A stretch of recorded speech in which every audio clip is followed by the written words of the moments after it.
Hi, everyone. Welcome to this edition of the RacingOne Report, where we bring you up to speed on the entire world of motorsports. I'm Pete Pistone. Well, after taking the Easter weekend off, the NASCAR Sprint Cup Series is ready to go back to work this weekend out in the Valley of the Sun, Phoenix International Raceway, the site of Saturday night's Subway Fresh Fit 500.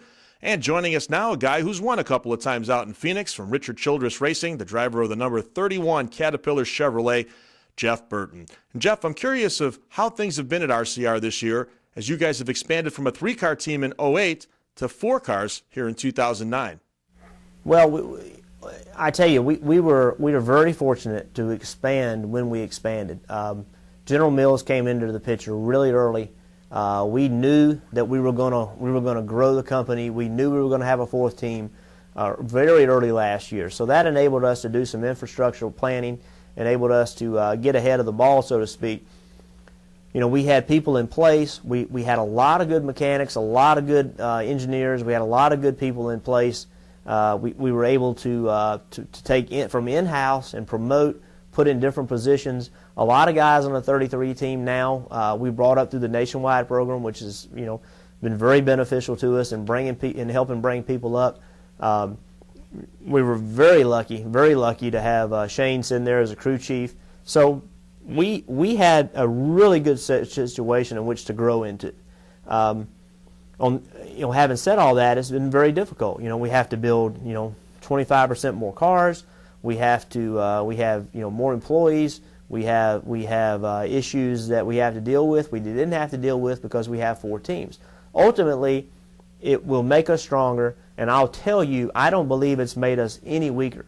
From what I'm seeing and what I've been able to experience, we are no weaker because we have a 4th team.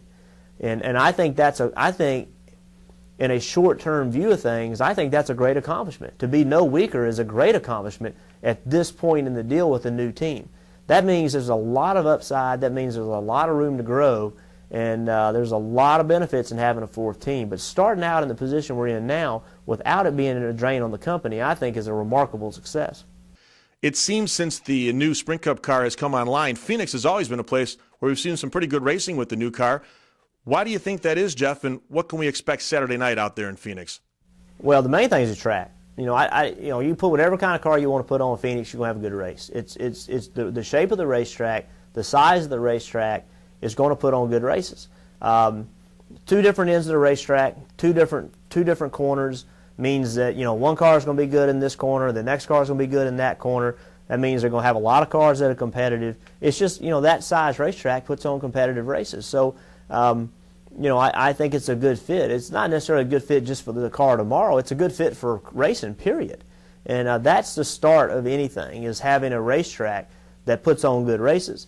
Then now you have the structure that it takes and the foundation it takes to have a successful race. And a successful race is something fun to watch. And that racetrack's going to put on races that are fun to watch. Well, Jeff, appreciate you taking time here on the RacingOne Report. Good luck this weekend, and we'll see you out there in Arizona this weekend. Thank you. Jeff Burton, Richard Childress Racing, Caterpillar Chevrolet, joining us here on the RacingOne Report. Well, it's time for our Right Turn feature here on the RacingOne Report, and this week our question comes from Rick Weber of Newport, Tennessee, and Rick wants to know, well, since the dry spell has ended for Jeff Gordon, how long has it been since Kevin Harvick last won a race?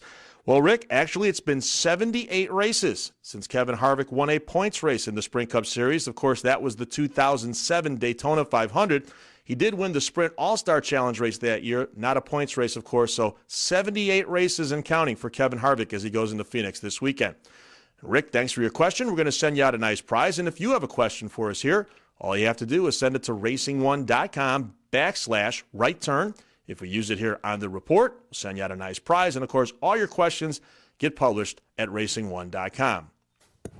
Well, as we head out to the Valley of the Sun, let's open up our RacingOne notebook this week. And Morgan McClure will try to go Sprint Cup Series racing next weekend at Talladega Superspeedway. For the first time since 2007, Morgan McClure will attempt to qualify for a Sprint Cup Series race when young Eric McClure jumps behind the wheel April 24th and 25th there in Talladega.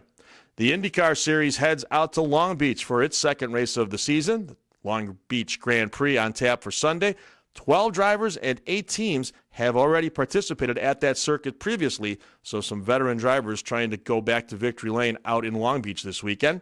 And the AMA Supercross Series has a fierce battle for the championship going on between Chad Reed and James Stewart.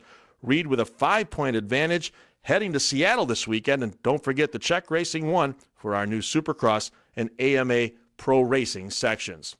Well, that'll do it for this edition of the RacingOne Report. We'll be trackside in Phoenix this weekend to bring you all the latest news from Phoenix International Raceway, the Nationwide Series race Friday night, the Sprint Cup Series race on Saturday.